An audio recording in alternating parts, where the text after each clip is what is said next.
mon écran. Alors, voilà. Tout le monde voit le texte. Alors, bonjour à tous. Bien, le sujet d'aujourd'hui est un sujet qui est à la fois très actuel, qui reste d'actualité, qui est souvent au cœur de différentes polémiques et surtout qui pose une question essentielle sur la façon dont le rabbin doit gérer la parole rabbinique, la parole halachique face à des publics qui sont pluriels. Le peuple juif n'est pas composé que de tzadikim. Hein, on connaît les Rashi Tevot de Tzibour, tzadikim, benonim, rechaim. Le peuple juif est un peuple composé de personnes à degrés de pratique, de croyances, d'engagement différents. Et la question qu'on pose, eh bien, c'est savoir lorsque le rabbin prend la parole, lorsque le rabbin s'exprime sur une question, qu'elle soit religieuse, halachique, ou même je dirais générale, quel doit être son horizon. Est-ce qu'il doit, je dirais, opter pour une option qui soit toujours plus rigoureuse, parce que pour lui, il faut toujours présenter au peuple une option qui lui permettrait de lever les yeux vers le haut et puis de s'élever, de continuer à avancer.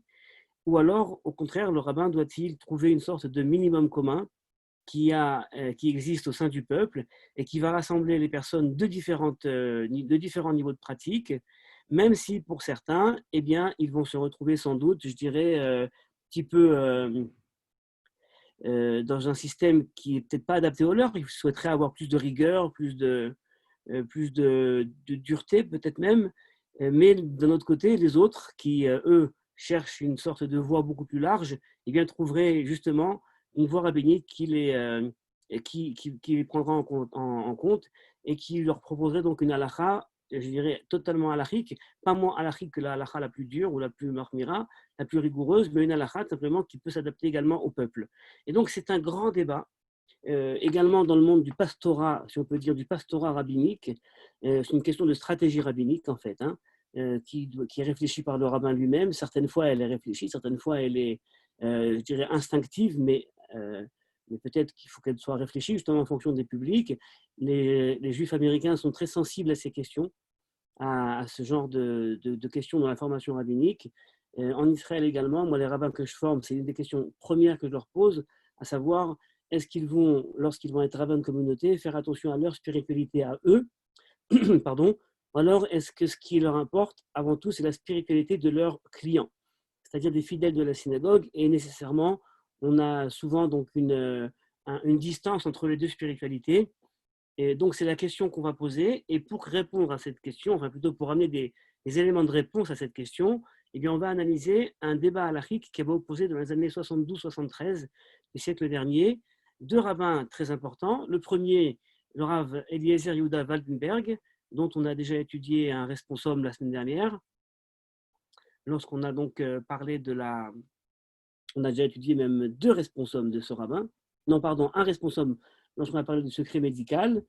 Et donc, on connaît son parcours, donc rabbin de Sha'ar Tzedek, l'hôpital, Dayan au Beddin, considérant donc les sujets des Gittim, et puis donc un érudit important, un décisionnaire important. Et d'autre part, le fameux Rav Ovadia Yosef, qui lui donc était né à Bagdad en 1920, décédé il y a quelques années, qui était donc à cette époque-là grand rabbin d'Israël, donc il y avait les rênes du pouvoir, et qui, on le sait, le Rav Ovadia Yosef n'avait pas la langue dans la poche, et encore moins lorsqu'il se sentait menacé ou il sentait qu'il y avait une décision, je dirais, fatale à prendre, eh bien, il la prenait. Et donc, on va voir aujourd'hui une polémique sur un des cas qui avait été présenté en 72-73 et qui a en fait quelque part révolutionné le monde de la cache-route, en tout cas en Israël. Mais ce n'est pas uniquement une question israélienne, comme vous le verrez. C'est une question de halakha qui peut être posée également sous d'autres termes en dehors d'Israël.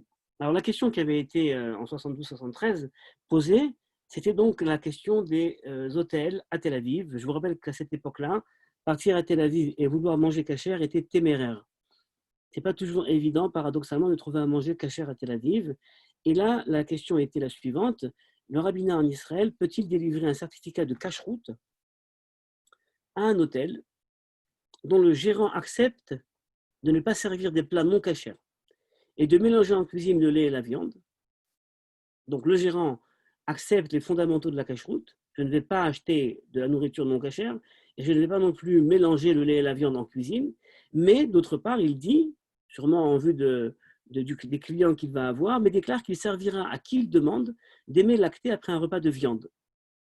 Et également, donc, lorsque ceux-ci seront consommés à froid. Et il pose également comme condition que le mashgiach, donc la personne qui va donc surveiller la cache-route en cuisine, eh bien, ne devra pas se mêler de cela. Donc, on a en fait une question très intéressante. D'une part, une volonté d'instaurer une cache-route minimale. Et d'autre part, donc le directeur de l'hôtel dit que si quelqu'un lui demande un verre de lait après soit le tchoun, soit la dafina, après Shabbat, donc un plat de viande, eh bien, il ne pourra pas s'y opposer. Et la question est de savoir, la rabbanout doit-elle donner, dans ce cas, un certificat de cache-route? Alors, pour uniquement vous donner des cas, je dirais, qui pourraient ressembler de près, conceptuellement, mais pas nécessairement halachiquement, à ce cas-là, je pourrais poser la question suivante. Supposez un couple qui veuille se marier dans un endroit, bel endroit, un bel hôtel, un château, un domaine, mais ils ne sont pas intéressés par un repas cachère. Mais à côté de ça, ils sont très intéressés d'avoir un rabbin et un mariage religieux. Le rabbin peut-il partir célébrer le mariage alors que les conditions a priori ne sont pas, je dirais, optimales pour une célébration religieuse. Un autre cas que je pourrais vous donner, est-ce qu'on serait d'accord de donner un certificat de cache-route à un importateur qui importe de la viande cachère, mais également de la viande non cachère? Vous voyez, des cas comme ça, en fait, où les choses ne sont pas extrêmement, je dirais, absolues. Est-ce qu'on serait d'accord de délivrer un certificat de cache-route à une salle de fête qui organiserait des fêtes impudiques? Et donc là, le mot impudique peut être pris dans différents sens, parce que chacun peut voir dans l'impudique un degré différent d'impudique. Mais en tout cas, vous voyez, la question, donc, c'est la question qui a été posée. Le rabbinat, donc, peut-il, oui ou non, donner un certificat de cache-route? Alors, c'est la question qui a été posée. On va commencer par étudier la réponse du Rav Waldenberg. Donc, le Rav Waldenberg n'avait pas de statut halachique institutionnel, à part le fait d'être Dayan au Beddin, il n'avait pas de statut de grand rabbin. Et donc, quelque part, il est questionné, il écrit un responsable, et voici sa réponse. Alors, évidemment, vous avez ici les textes que j'ai choisis, uniquement donc, pour comprendre sa démarche. Premièrement, nous dit le Rav Waldenberg, il faut savoir qu'il y a ici une certaine incohérence dans la démarche. Et c'est la raison pour laquelle il va s'opposer à délivrer un tel certificat de cache-route. À mon avis, dit-il, il ne faut surtout pas délivrer un certificat et nommer un chômeur dans un tel hôtel qui pose un doute sur l'action même qu'il déclare vouloir garder. Donc il nous dit qu'il y a ici une incohérence. Comment est-il possible que cette personne demande la cache-route alors qu'elle n'est pas intéressée à avoir justement un rapport de cache-route envers ce qui va se passer dans l'hôtel, dans le restaurant de l'hôtel? Et donc, quelque part, il ne prend pas en considération, je dirais, le caractère sérieux de la demande.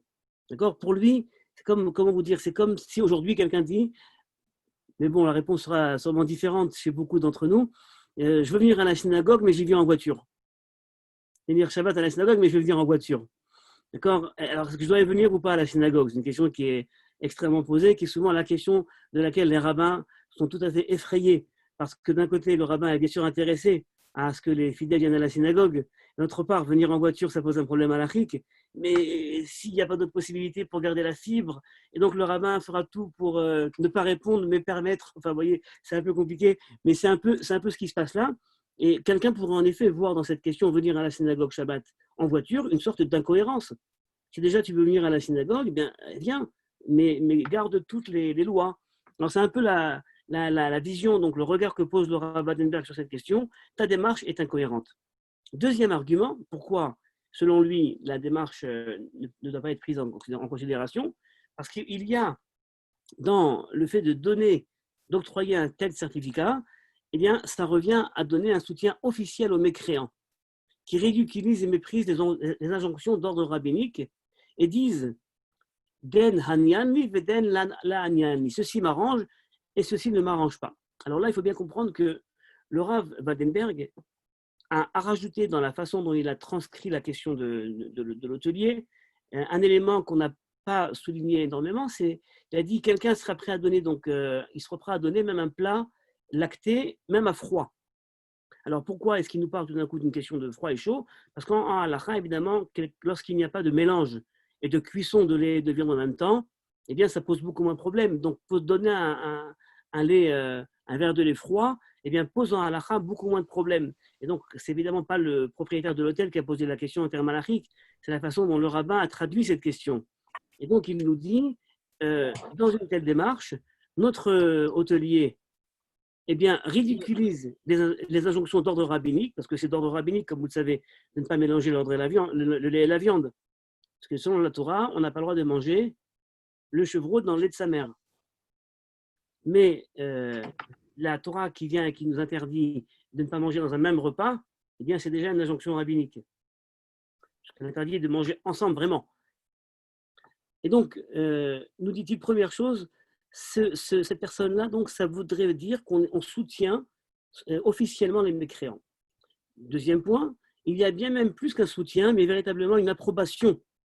D'accord? Et la netina tiad, ercher, il y a vraiment une approbation de ne pas être scrupuleux de toutes les mitzvot et de distinguer les injonctions rabbiniques des injonctions toraniques. C'est ça qui dérange le Rav Badenberg. Je ne suis pas sûr que l'hôtelier ait vraiment ça en tête. Alors que les injonctions rabbiniques sont bien plus importantes que les propos de la Torah, et il faut leur porter une très grande importance. Troisième point, Netinat Gushpan Karabanit. L'aval rabbinique à une telle démarche est très grave à mes yeux, même si d'une certaine façon, elle évite la consommation de mets très sévèrement prohibés, les dégâts causés sont bien plus importants. De quoi parle-t-on? Eh bien, il fait ici allusion à l'idée tout simple que s'il n'y a pas de surveillance dans l'hôtel, eh bien, l'hôtelier ou le cuisinier pourra simplement acheter de la nourriture pas cachère et donc va tout simplement donner à manger et faire fauter les personnes en leur donnant des plats qui sont entièrement donc interdits, vraiment pas cachères. Et donc, il nous dit, il y a ici sur la balance deux données. Peut-être assurer une cache-route minimale, même si ce n'est pas optimal, au niveau des conditions de cache-route dans l'hôtel. Mais d'autre part, on aurait pu imaginer que ça vaille le coup d'être plus cool afin de permettre justement, vous voyez, de donner au moins une nourriture cachère et pas une nourriture achetée on ne sait pas où. Eh bien, il dit Ve'ena atzala shava banezek. Pour moi, à mes yeux, eh bien, il faut préférer l'approche rigoureuse plutôt que de proposer donc un avis beaucoup plus cool. Alors, et là, ce qui est très intéressant, eh bien, les arguments qui va ramener à cela. Alors, troisième argument, dans un tel cas, il y aurait une impossibilité de certifier un contrôle sérieux. Imaginez-vous, on n'est pas très scrupuleux de la séparation entre les ustensiles de lait et de viande. Et donc, qu'est-ce qui va se passer? Eh bien, comment on pourra savoir s'ils se mettent à servir des plats de lait après la viande? Comment on va savoir qu'est-ce qui reste cachère, qu'est-ce qui n'est pas cachère? Donc, il est certain qu'ils en viendront eux-mêmes à tirer de fausses conclusions et à permettre des interdits de la Torah. Qu'ils fassent des choses qui soient, je dirais pas bien, c'est une chose, mais ils vont, du fait que le rabbinat a donné ici son aval, considérer peut-être que, c'est pas si interdit que ça. Et donc, il me paraît évident que dans un tel hôtel, ils ne pourront éviter complètement les mélanges d'interdits d'aliments et d'ustensiles. Et ainsi, dès que le surveillant aura le dos tourné, en supposant qu'il puisse surveiller, toute garantie de cache-route dans cet endroit s'estompe. Quatrième argument, vous voyez, comme il dit, il sort l'artillerie. Quatrième argument, c'est l'effet de boule de neige. Que se passerait-il si on donnait un certificat de cache-route dans un tel endroit? Ne pas protester serait interprété comme acceptation de ce genre d'hôtel. Et cela entraînerait beaucoup d'hôtels sous surveillance rabbinique à la rejeter. Car il est bien connu, de par nos fautes, combien sont nombreux les effrontés qui n'obéissent aux règles du rabbinat que par un pur intérêt économique. Et donc, en voyant un tel phénomène, les personnes qui déjà payent le rabbinat, payent le surveillant pour avoir un contrôle rabbinique et donc l'attestation de cache-route, se diraient, si c'est ainsi, pourquoi payer, pourquoi donc investir, alors qu'en vérité, vous voyez que le même rabbinat qui me demande de l'argent, va dans tous les cas donner des certificats, même à des personnes qui sont beaucoup moins sérieux que nous, et à ce moment-là, donc, il y aura un traitement préférentiel, le rabbinat n'aurait rien à répondre face à cela, qui pourrait être ainsi garant de la cacheroute? Où allons-nous ici? Vous voyez, et la phrase importante, c'est celle-ci, Verharit Ashmira la cacheroute mi yeshurena, qui pourra au fond être véritablement garant de la cacheroute de l'endroit, Ve'ana anachnu ba'im, où allons-nous? Vous allez voir que ces petits mots, à mon sens, sont très importants parce qu'ils vont dévoiler, en fait, je dirais, la conception philosophique ou méta-halachique du rabbin. Vous voyez, il dit Ana anachnu ba'im, où allons-nous? Il parle de lui. On lui pose la question sur l'autel, on lui pose la question sur le rabbinat, sur l'attestation, mais il parle de lui. Où allons-nous dans un tel cas? Et donc, quelque part, les premiers arguments donc, sont d'interdire. Mais ce qui est très intéressant maintenant, il va encore plus loin que cela. Il va nous dire si le rabbinat accepte une telle démarche, eh bien, il va se porter complice lorsqu'il va y avoir donc un mélange dans l'autel, et il va être également coupable de la faute. Et alors, regardez bien ce qui est passionnant, c'est qu'il va ramener un texte ici qui n'est pas un texte de halakha. On est en terrain halachique, donc les arguments halachiques doivent être fondés sur des précédents halachiques ou alors sur des textes talmudiques desquels il pourra peut-être trouver des analogies. Et là, notre rabbin va nous chercher un texte qui apparaît dans un livre qui s'appelle le Akedat Yitzhak, de Rabbi Yitzhak Arama. On est à la fin du XVe siècle. Et c'est un livre donc en Espagne qui est un livre de drashot. C'est un livre de commentaires sur la parashat Shavua. 5 livres, Akedat Yitzhak, un livre donc qui est très intéressant parce qu'il se situe par rapport aux propos d'Aristote, très souvent, Aristote, Abarbanel. En tout cas, dans ce livre-là, le Akedat Yitzhak donc, nous ramène, je dirais, Kemessiach et puis Toumo, en racontant une histoire qu'il connaît bien de son environnement, qui est une histoire extrêmement choquante. Et il nous dit la chose suivante. Nous sommes en Espagne, fin du XVe siècle. Dans notre communauté, il se passe quelque chose d'un petit peu bizarre. Les jeunes gens ou les hommes mariés ont vraisemblablement une libido très développée et ne se suffisent pas de leur femme, mais ont besoin d'aller voir d'autres femmes. Et vont également aller voir d'autres femmes. À l'époque, on parlait déjà de sexualité féminine, contrairement à Freud, et les femmes également avaient, je dirais, cette fâcheuse habitude d'aller voir d'autres hommes. Et donc, les rabbins de l'endroit ont essayé on va dire, de calmer les esprits, de leur dire, écoutez, il y a un petit problème pour un homme marié ou non d'aller voir une femme, encore plus si elle est mariée. Et puis, ça ne servait à rien. Les personnes continuaient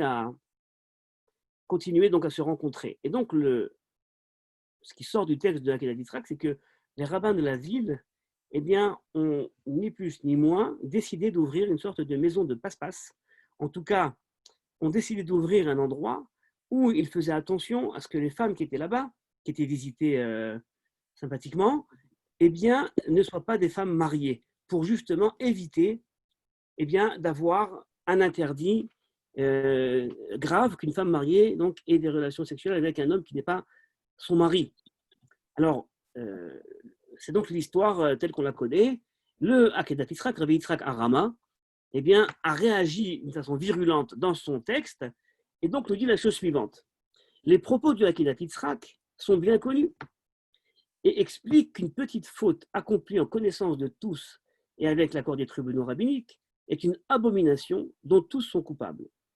Par contre, une faute grave accomplie par tous en secret et sans l'accord des rabbins reste la faute de l'individu et lui seul est passible de punition par le tribunal céleste ou celui des hommes, mais l'assemblée est innocente. Alors comment est-ce que notre rabbin, Rabbi Yitzhak Arama, va réagir à cette histoire-là? Eh bien, tout d'abord, il est évidemment extrêmement embêté parce qu'il voit les rabbins de sa ville qui sont coupables, qui sont complices de ce genre d'action, qui ne sont pas très cachères, puisqu'on parle de cacheroute. et alors donc, il dit comment les rabbins de la ville ont osé permettre une telle chose. Alors il dit, sans doute, la logique était la logique du moindre mal. Et donc, plutôt que de permettre une faute grave, on va donc opter pour un moindre mal, c'est-à-dire décider que les filles qui seront là-bas visitées ne seraient pas des femmes mariées. Et ainsi, de cette façon, eh bien, on irait donc sur l'interdit le moins grave. On a généralement une sorte de grille de lecture pour comprendre la gravité d'une faute. Alors, généralement, vous voyez, on a deux grilles. Comment considérer qu'une faute est une petite faute et une faute est une grande faute? Alors, on peut généralement, peut-être, en premier cas, imaginer qu'une faute qui est grave, c'est une faute qui porte atteinte à quelqu'un, à une tierce personne. C'est une faute qui va léser quelqu'un. Alors, ce que nous dit donc le Akedat Yitzhak, c'est que ce n'est pas suffisant. Une faute peut être extrêmement grave, mais ce qui va rendre la faute grave, ce n'est pas uniquement la personne qui va la commettre, c'est le cadre social dans lequel elle va s'opérer, et surtout, cette faute a-t-elle été, eh bien, a-t-elle reçu l'aval des rabbins? Donc, nous dit-il, relisons ce texte qui est un texte très important, une petite faute accomplie en connaissance de tous et avec l'accord des tribunaux rabbiniques est une abomination dont tous sont coupables. D'accord. Tous les rabbins bien sont coupables d'avoir, je dirais, donné leur accord à une telle action. Par contre, une faute grave accomplie par tous en secret et sans l'accord des rabbins reste la faute de l'individu. Vous voyez, donc là, notre rabbin, Waldenberg, va trouver en effet un cas qui, de certains points, ressemble à notre cas. On a, on va dire, la possibilité de trouver le moindre mal, et on a l'acceptation des rabbins. Et donc, il va nous dire, vous voyez bien que dans le cas de Akedat Yitzhak, le fait d'avoir donc permis une telle chose a été extrêmement grave, et du fait que les rabbins ont donc, je dirais, accepté cette situation, eh bien, c'est ce qui a engendré la gravité de la faute. Alors que si une personne l'avait faite en secret, sans l'accord des rabbins, eh bien, ça reste sa faute à lui. Et donc, il nous dit la chose suivante, par conséquent, il vaut mieux que ces personnes périssent dans leur faute plutôt que d'annuler une lettre de la Torah avec l'accord de tous. Vous voyez d'où ça vient et où ça va. Et donc, notre rabbin, eh bien, va nous dire le cas qu'on a en présence concernant la délivrance du certificat de cacheroute, eh bien, ressemble de près ou de loin à ce cas du Akedat Yitzhak, où le rabbin doit faire un compromis et donc, quelque part, va être coupable de la faute qui va s'opérer dans l'hôtel, à la même image donc de la faute qui va s'opérer dans cette maison là-bas. Alors, ce qui est très intéressant, vous voyez, parce qu'à première vue, lorsqu'on analyse ce texte, on aurait pu se dire, mais quel rapport entre les deux histoires? C'est vrai que schématiquement, je dirais, on a une histoire d'aval rabbinique sur quelque chose qui n'est pas très cachère. Ok, mais on parle d'un côté d'un interdit sexuel et d'autre part, on parle d'un interdit qui est lié à la nourriture. Alors, ce n'est pas exactement la même chose. Alors, c'est vrai que dans la littérature chassidique, on a pas mal de textes qui mettent en relation le désir sexuel et le désir culinaire. Je pense par exemple à un texte très intéressant de Rabbi Tzadok HaKohen de Lublin, qui s'appelle, si je ne me trompe pas, Et Ochel, 15 petits paragraphes, petits chapitres, sur le fait de se nourrir, donc la métaphysique de la nourriture. Et alors là-bas, donc, il établit un lien immédiat entre le désir sexuel et le désir culinaire. Bon, peut-être, mais je ne crois pas que ce soit ce qui soit à la base de la réflexion de notre rabbin ici. Il prend uniquement donc, le cadre juridique. Donc, il nous ramène ce cas-là et il dit, voyez bien que le Akedat Yitzhak, déjà, eh bien, a crié et s'est opposé d'une façon virulente à cette façon de faire. Dernier point, le rabbinat, au niveau de sa, je dirais de sa responsabilité, n'a pas l'obligation de se soucier des mécréants. Alors, allez dire ça à un Chabad. Allez dire ça à un Chabad, que le rabbin ou la personne qui est engagée dans la Torah, eh bien, ne doit pas se soucier des personnes qui sont éloignées. C'est quelque chose d'extrêmement compliqué et dur à entendre. Mais en tout cas, c'est ce que va nous dire le rabbin Waldenberg. J'ai déjà rappelé les propos de l'auteur du Maim Chaim, selon lesquels, dans le cas où quelqu'un faute volontairement, on ne tente pas de l'en empêcher en commettant une autre faute. Car du moment où il faute intentionnellement, et ceci même en public, il en porte alors l'entière responsabilité. Quelque part, si quelqu'un décide de fauter, d'accord, eh bien moi, rabbin, je n'ai pas d'obligation d'essayer de l'en empêcher, alors que c'est très beau au niveau, on va dire, de la liberté de l'individu. D'accord. Sur d'une telle situation, on pourrait dire qu'en effet, chacun est libre de ses choix, chacun peut, je dirais, agir en son âme et conscience. Et pourquoi le rabbin devrait-il, dans un élan de missionnarisme, venir et s'introduire et s'immiscer dans la vie de l'individu? Alors, de ce côté-là, c'est en effet, je dirais, très louable, mais d'une autre part, n'est-il pas également peut-être le rôle d'un rabbin, justement, intelligemment, pas non plus avec des gros sabots, mais d'aller et d'essayer d'expliquer, sans faire du paternalisme, mais d'expliquer justement les tenants et les aboutissants d'une telle action.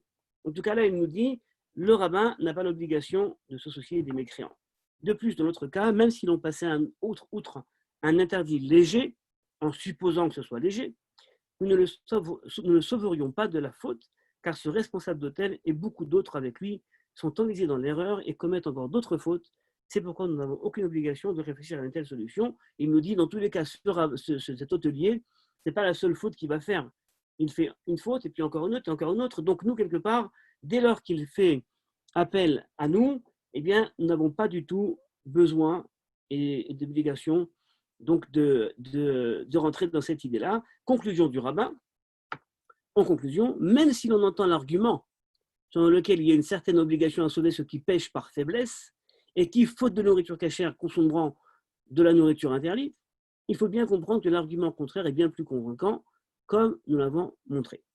C'est pourquoi, selon moi, il est formellement interdit au rabbinat d'attribuer un label de cacheroute à un tel hôtel, et il se doit également, de par sa responsabilité, de faire savoir et d'avertir tout le monde afin qu'ils ne se rendent pas impurs en mangeant dans cet endroit. Lorsque la clôture de la vigne est tombée, c'est au responsable de la réparer. C'est un principe talmudique. Si déjà le rabbinat a un rôle, c'est de se mettre à l'entrée du restaurant, à l'entrée de l'hôtel, et de dire à tous les passants, ne rentrez pas ici, ce n'est pas cachère. D'accord? Vous voyez, c'est toute une logique, d'accord? Toute une logique qui est mise en place, et ce serait intéressant d'ailleurs de discuter cette démarche qui, quoi qu'on en pense, je crois qu'au niveau halachique, elle est extrêmement bien ficelée. Elle est bien ficelée, elle présente, je dirais, une option qui est, c'est vrai, rigoureuse, mais qui dit, écoutez, si vous voulez être respectueux de la Torah, ben, vous devez, quelque part, accepter ces règles. Et on ne peut pas faire comme on dit, du misrar, on ne peut pas commencer à faire du commerce avec les lois religieuses. Vous souhaitez avoir de la cacheroute, eh bien nous sommes là pour vous donner un service de cacheroute et pour donner donc un certificat qui vaille quelque chose, qui soit respecté et respectable. Eh bien à ce moment-là, vous devez donc vous plier à nos règles. C'est donc l'argument en substance du Rav Waldenberg. Alors, allons a priori maintenant analyser la position du Rav Ovadia Yosef. Comme je l'ai dit, le Rav Ovadia Yosef était donc à cette époque grand rabbin d'Israël et il va immédiatement s'opposer à la décision du Rav Waldenberg.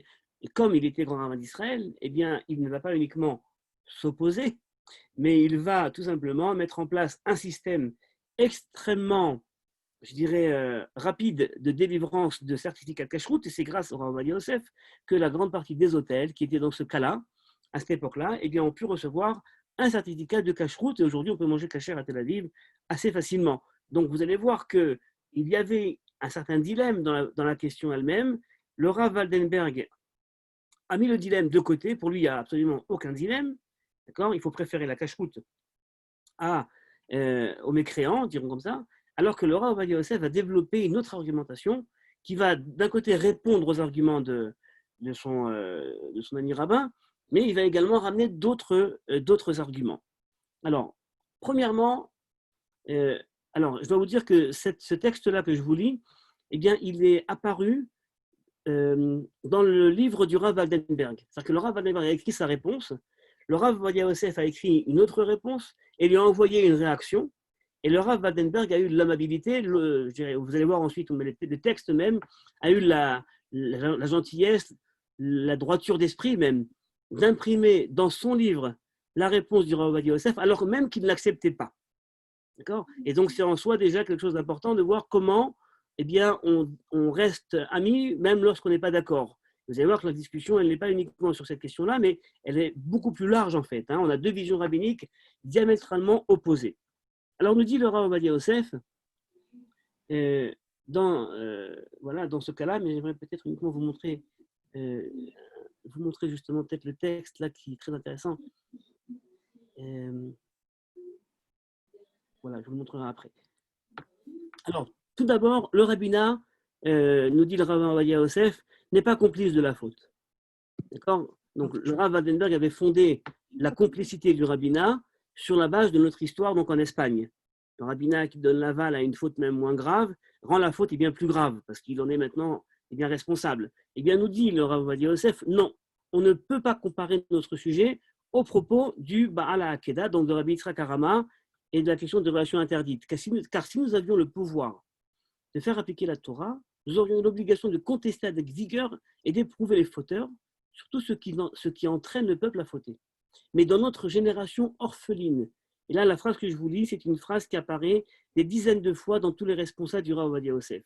Mais dans notre génération orpheline, une génération où règne le libéralisme et la permissivité, et personne n'a le don et la capacité de faire des remontrances, à plus forte raison le contester, que pouvons-nous faire? Vous voyez, le Rav Ovadia Yosef vit dans un monde et il regarde à droite, à gauche, il se rend bien compte que l'autorité rabbinique est en déclin. Il se rend bien compte que le rabbin peut parler du matin au soir, et puis on n'est pas toujours à les écouter. Et il voit également, je dirais, la permissivité, le libéralisme qu'il y a dans la société contemporaine. On est qu'en 72-73. Hein. Alors imaginez-vous un petit peu aujourd'hui. Et il se dit, avons-nous le pouvoir, nous rabbins, de faire entendre notre voix et que cette voix soit respectée? Si on a ce pouvoir, comme il l'avait en Espagne à l'époque, d'accord, eh bien, il fallait le faire. Mais nous, aujourd'hui, nous savons très bien que si nous ouvrons notre bouche et nous imposons un interdit, personne ne va nous écouter. Et donc, c'est le rabbin qui comprend que son autorité est en train de s'effondrer et il comprend bien qu'afin de garder le peu d'autorité qui lui reste, eh bien, il vaut mieux garder cette autorité à interdire des véritables interdits plutôt que d'en rajouter. D'accord? Et donc, c'est une phrase très importante, vous voyez, cette phrase, Aval Bedoria Tomze, dans cette génération orpheline. C'est quelque part une détresse, vous voyez, pour un rabbin, de savoir qu'il est porteur d'une voix, et puis il aurait imaginé que cette voix se fasse entendre justement parce qu'il est, je dirais, détenteur d'une sorte allez, pas de charisme ni d'autorité mystique, mais il a quand même une connaissance d'une loi révélée, et puis ça n'intéresse personne. En tout cas, ça n'intéresse pas tout le monde. Et donc, il se dit, alors qu'est-ce que je fais avec cette connaissance? Est-ce que je l'enterre? Est-ce que je la camoufle? Est-ce que je la change? Vous voyez. Donc, le rabbin nous dit, avant tout, comprenons bien que le rabbinat n'est pas complice de la faute. D'accord? Il ne faut pas parler d'une complicité, c'est extrêmement grave. Deuxième point, le rabbinat est responsable d'assurer une cache-route minimale. Alors, et donc en ça, évidemment, il va contre l'argument du Rav Waldenberg qui considérait qu'on n'a pas d'obligation de s'occuper des mécréants. Il dit le Rav Ovadia Yosef, alors une rhétorique qu'on va pouvoir discuter. Hein. Les hôtels sont pleins toute l'année. Et nombreux sont les touristes craignant Dieu qui n'imaginent même pas que les hôtels en Israël ne sont pas cachers. Et s'ils viennent, et ils viennent, ils mangent, ils boivent, sans s'en soucier. Donc on parle des touristes qui arrivent dehors d'Israël. Et s'il n'y a pas de surveillance sérieux et un certificat de cache-route, le directeur y rentrerait des éléments interdits, ne ferait pas attention au mélange de lait et de viande. Ainsi, c'est nous qui entraînerions ces personnes à manger là-bas. Vous voyez, il prend le pied absolument opposé au Rav Waldenberg et il dit, mais si nous, on n'est pas là-bas à assurer un minimum de cache-route, c'est là qu'on va être responsable. C'est pas si on n'est pas là-bas. Et il n'y a que les personnes qui sont responsables, qui font des choses qui éveillent des oppositions. Quand on ne fait rien, on n'est pas suspecté. Et donc, on a l'obligation d'être là-bas, volontairement ou non, car il est difficile de trouver en Israël des hôtels avec une cache-route irréprochable. À chaque période, ses réponses. Et certaines fois, et cette phrase-là, eh bien, je vais la lire en hébreu, qu'il est la kol zman mezuman. Donc, à chaque période, ses réponses. Et certaines fois, c'est une mitzvah d'ignorer le fauteur, si tel est le besoin du moment. Et cet argument-là, le Rav Ovadia Yosef va le développer énormément dans un responsable qui va écrire, qui va être bien plus large sur la même question, donc qui apparaît dans ses responsables, je dirais, dans Yabia Omer, et il cite là-bas, donc, si je ne me trompe pas, c'est le Rashba, Rabbi Shlomo Laderet, qui justement donne ce conseil à un rabbin, et il dit, écoute, certaines fois, tu vas devoir fermer les yeux. Et ce n'est pas uniquement un compromis, et ce n'est pas uniquement quelque chose qui va te hérisser, qui va t'irriter, mais c'est une mitzvah. Lorsque tu vois le peuple qui n'est pas au niveau où tu penses qu'il devrait être, eh bien c'est une mitzvah justement de fermer l'œil, d'accord, comment on dit, la achlik, c'est-à-dire de glisser, vous voyez, d'être plus. Et donc c'est l'argument du Rav Yosef. Donc le rabbinat, non simplement il n'est pas complice, il n'est pas coupable, mais en plus il est obligé, il est responsable d'assurer une cacheroute minimale. Dernier argument du Rav Yosef, chaque individu est responsable de ses actes. D'accord. Dans notre cas, le certificat n'est garant que de la cacheroute de la cuisine et ne contribue pas à la faute des particuliers. Quelqu'un imagine-t-il que l'on puisse contrôler ce qui se passe dans les chambres de l'hôtel? Est-ce qu'on va aller voir si les invités de l'hôtel vont allumer l'électricité pendant Shabbat ou alors gardent la pureté familiale? D'accord. Alors pourquoi serait-il aussi important de vérifier ce qu'ils vont manger après le repas le plat de viande? Voyez. Alors là, l'argument, évidemment, il est intéressant parce que justement, il donne à l'homme, je dirais, sa pleine autonomie, mais d'autre part, évidemment qu'il y a une différence entre ce qui se passe dans la cuisine ou dans la salle à manger de l'hôtel ou au restaurant et ce qui se passe dans la chambre, puisque là, on a bien vu, comme l'a montré le Rav Badenberg, qu'il y avait une implication concernant les ustensiles. En tout cas, pour notre part, nous devons sauver ce qu'il est possible de sauver. C'est pourquoi le rabbinat a l'obligation d'attribuer à ces hôtels le certificat de cacheroute et ainsi d'assurer qu'il y ait une cacheroute minimale, ainsi que de nommer un surveillant sérieux qui fera son travail scrupuleusement. Vous voyez donc une réponse du Rav Ovadia Yosef, très intéressante, et quelque part cette réponse-là, eh bien, va permettre donc de donner ces certificats de cacheroute. Mais ce que j'aimerais maintenant vous lire, eh bien, c'est la réponse du Rav Waldenberg, qui apparaît également dans les textes du Rav Waldenberg. Vous avez donc la structure. Le Rav Waldenberg écrit son premier responsum où il interdit de délivrer un certificat à un tel hôtel. Il va ensuite imprimer la réaction du Rav Ovadia Yosef. Vous voyez, il va ensuite imprimer la réaction du Rav Ovadia Yosef en substance. Et ensuite, il répond au Rav Ovadia Yosef.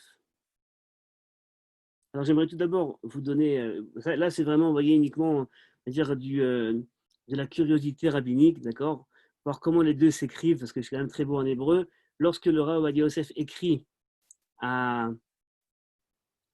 au Rav Waldenberg, et donc il lui dit, je ne suis pas d'accord avec toi, mais il finit ses phrases, il lui dit, ou les Rov Atirdot et Katser, je suis occupé, donc je vais écrire d'une façon succincte, Vedai Bezel Echacham Shekamoto, et ce que j'ai dit va suffire pour un sage comme toi, tu comprends ce que je veux dire, Ashrei Yoladeto, heureux soit celui qui l'a enfanté, donc voilà, et Terav Gedulato, que ta grandeur aille et soit encore plus grande, Tina Besochera Amito, tu es plein de bonnes choses. Modim Verabanan, Aenush Fachayu, et devant toi, je ne traduis pas littéralement, on va dire Modim Verabanan, on va reconnaître la grandeur des sages. Ouais, donc, quelque chose d'extrêmement glorifiant, alors qu'il vient de le casser en mille. D'accord. Et il continue en lui disant, et je finirai avec la bracha de la Torah, que Dieu te donne la santé et la grandeur afin d'enseigner, d'apprendre. Vous voyez, donc quelque chose d'extrêmement Oev d'avec mes ach, d'accord, celui qui aime est plus grand qu'un frère, donc j'apprécie, je t'aime encore plus qu'un frère, Bikara de Oraita, avec la grandeur de la Torah, Ovadia Yosef, et il ne manque pas de signer Rishon LeZion, Arav Archi d'Israël. D'accord. Je suis quand même le grand rabbin d'Israël, n'oublions pas. Réponse du Rav Ovadia Yosef, réponse du Rav Waldenberg au Rav Ovadia Yosef, et regardez, je vais le dire en hébreu parce que c'est quand même assez beau, et ensuite je vais conclure. Mishum Kvodo Agadol Alay. Chez Yedidi Agaon, Arishon LeZion, Varav Arashi Shalita. Du fait de l'honneur et du respect que je te dois à mon ami, le géant dans la Torah, Arishon LeZion, grand rabbin d'Israël. Et l'importance de ses propos, Vikra Devara. Itpasti et Mirtavo Hanal. Du fait que je te respecte, j'ai donc imprimé ta réponse, ta réaction. Aval Be'asher Emet Aouv Alakol, mais du fait que la vérité est plus importante pour tous que l'amour entre des personnes, l'amitié entre des personnes, aussi la bia chavadaati shenit, je vais quand même répéter mon avis, bekesha de dvarai besifri, à propos de ce que j'ai écrit donc dans mon livre. Kiledaati en bechol ha'amur birde hashev. À mon avis, dans tout ce que tu m'as écrit, il n'y a pas de réponse à mes propos. Quelque part, je n'ai pas entendu de véritable opposition et réponse aux arguments que j'ai amenés. Ve'ashvaot enandomot. Et les comparaisons que tu fais elles ne sont pas bonnes. Et là, il rajoute et il dit j'ai l'impression que même toi, tu te rends bien compte que tes arguments, ils ne sont pas si sérieux que ça. Et les comparaisons que tu fais, elles ne sont pas si bien fondées que cela. Et la phrase clé maintenant qu'il dit, Venitna le eamer, et il faut dire les choses telles qu'elles sont. Il existe entre nous des différences d'approche à la halakha, sur cette halakha-là, et moi je rajouterai des différences d'approche à la halakha en général. Il lui dit, en fait, entre nous, ce qui nous sépare, c'est pas tant la compréhension de tel texte talmudique, de tel texte halachique, c'est pas ça qui nous sépare, c'est qu'on a en fait d'autres lunettes. Nos lunettes sont différentes, nous voyons la halakha différemment, on a une approche absolument différente. Ou les hors kol animukim chez Katarnu Shambagmara ou Basvara, et à la lumière de tous les arguments qu'on a ramenés, à la fois des arguments, je dirais, logiques et talmudiques, Mishnatenu basé lo zaza minkoma, notre réponse ne bouge pas, ne changera pas. Et j'aimerais bien, essayer de, en quelques secondes, justement porter un regard sur ces deux approches différentes. Quelque part, et je crois que c'est là justement le fondement de ce qu'on peut appeler la responsabilité rabbinique. Le Rav Waldenberg, lui, ce qui l'intéresse, c'est la pureté de la Torah. Ce qui l'intéresse, c'est de conserver la Torah dans sa clarté, dans sa grande pureté. Et si on parle de cacheroute, eh bien, il n'y aura aucun compromis fait à la cacheroute. Vous voulez de la cacheroute, eh bien, on va manger du glat, Bet Yosef, Marpoud, tous les trucs, là, tous les herchérim qu'on trouve aujourd'hui au supermarché. Et il faut avoir le top parce qu'on veut conserver la pureté de la Torah. Même si cela nous amène à laisser tomber le peuple. Parce que si on doit je dirais, choisir entre le peuple et la Torah, eh bien, je vais choisir la Torah. Et on voit bien dans l'argumentation et dans la rhétorique du Rav Waldenberg, quand il dit « Et où est-ce qu'on va aller si on n'a plus de cacheroute ?» et les mécréants, on n'en est pas responsable. On voit bien qu'il y a un choix et il fait son choix. Alors que le Rav Ovadia Yosef, vous voyez bien que son choix est absolument opposé. Et s'il faut choisir entre la Torah et le peuple, eh bien, il va choisir le peuple. Et il est conscient que les arguments qu'il ramène sont des arguments qui, certaines fois, pourraient être, je dirais, contrecarrés. Il est bien conscient que le peuple n'est peut-être pas celui qu'on aurait rêvé aujourd'hui. Mais s'il faut choisir entre le peuple et la Torah, je vais choisir le peuple. Il n'y a pas de peuple sans Torah. Il n'y a pas de Torah sans peuple. D'accord ? C'est plutôt l'argument du Rav Ovadia. Il n'y a pas de Torah sans peuple. La Torah doit donc s'adapter au peuple au maximum. Et c'est la raison pour laquelle le Rav Ovadia, on le sait, a été l'auteur de centaines de milliers de décisions halachiques qui, pour beaucoup, étaient vraiment vers la Kula. Parce que pour lui, ce qui était important, c'était justement d'introduire au sein du peuple, d'introduire le peuple au sein de la Torah. Et de permettre justement une aptitude extrêmement large de tolérance, d'acceptation, afin que chacun puisse trouver son minimum commun dans ce cadre-là. Et peut-être même, dirais-je, que cette différence est une différence entre une grande partie des décisionnaires séfarades et des décisionnaires ashkénazes. Parce que les décisionnaires séfarades, en tout cas en Afrique du Nord, c'est vrai, avaient l'habitude de vivre dans un monde communautaire où, au fond, il y a la famille, le rabbin, c'est le rabbin familial qui va faire la mila, qui va marier, qui va faire la bar mitzvah, qui va ensuite, en fait, accompagner quelque part dans un monde assez communautaire, d'accord, on est dans le Mélach, on est dans un monde assez restreint socialement, c'est lui qui va accompagner la famille, et puis si quelqu'un est un peu plus, un peu moins religieux, pratiquant, c'est pas grave, il fait partie de la famille. C'est là la position d'une halakha plus communautaire. Maintenant, évidemment, ce n'est pas, je dirais, entièrement vrai ce que je dis là, parce qu'il y a des poskim, il y a des décisionnaires ashkénazes qui ont des optiques bien plus également de Kula, et des rabbins séfarades qui ont des optiques bien plus de Khumra, rigoureux. Mais peut-être en effet qu'il y a cette différence qui apparaît entre ces deux rabbins. Vous voyez, donc à la question qu'on a posée, responsabilité rabbinique, eh bien, je ramène deux textes. Peut-être que dans mes propos, il y a, on va dire, l'impression d'une préférence pour le Rav Ovadia Yosef. Je ne le cache pas, c'est vrai. Je préfère l'avis qui est le plus cool, sans aucun doute, qui peut justement permettre à plus de juifs de s'identifier à la Torah et de ne pas se sentir être fauteurs et en dehors du monde de la halakha. Mais d'autre part, j'entends absolument les arguments du Rav Waldenberg qui, de sa part, eh bien, dit si on commence à manier la Torah et à faire du commerce avec la Torah, eh bien, au bout du compte, on ne sait plus où on va s'arrêter, où est la limite à ce niveau-là. Et donc, c'est une question qui reste ouverte pour moi. Voilà, c'est donc juste sur ces paroles que je vais, pour moi, finir ma présentation. Et donc, si vous avez des questions, avec plaisir. Alors, merci beaucoup, Michael, pour cette présentation stimulante. Juste une observation avant de passer la parole.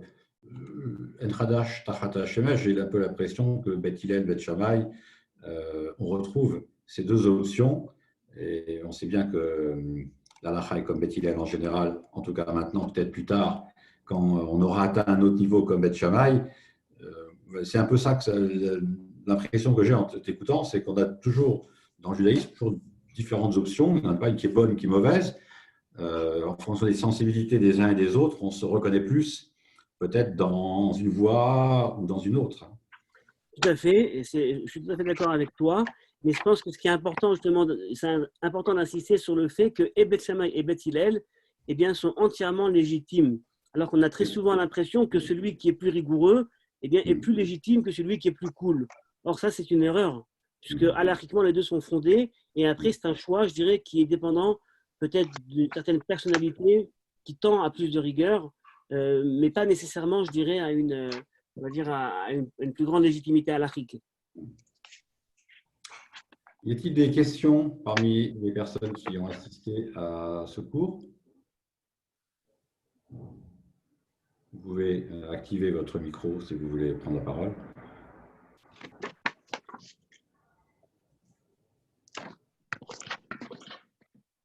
Eh bien, écoute, apparemment, c'était très clair. Les avis sont tranchés. Chacun a choisi son camp et s'y tient. Alors, j'avais une question quand même, parce que nous rentrons maintenant dans la période de déconfinement où les gens reprennent leur activité professionnelle. Donc, peut-être que l'horaire de 14 heures est un horaire un peu difficile à tenir. Si on faisait le cours, par exemple, le mercredi soir à 20h, 20h30, est-ce que ça conviendrait à tout le monde?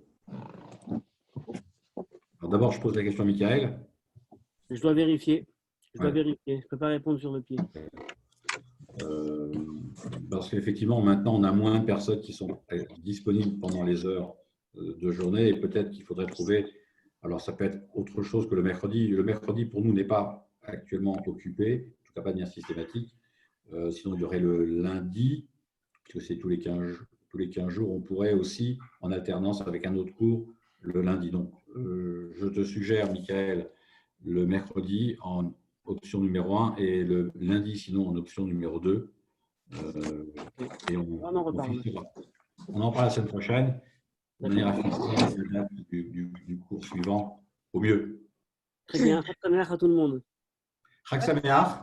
Chag Sameach, merci beaucoup. Merci beaucoup. Merci beaucoup. Bonne fête à tous. Bonne fête. Au revoir.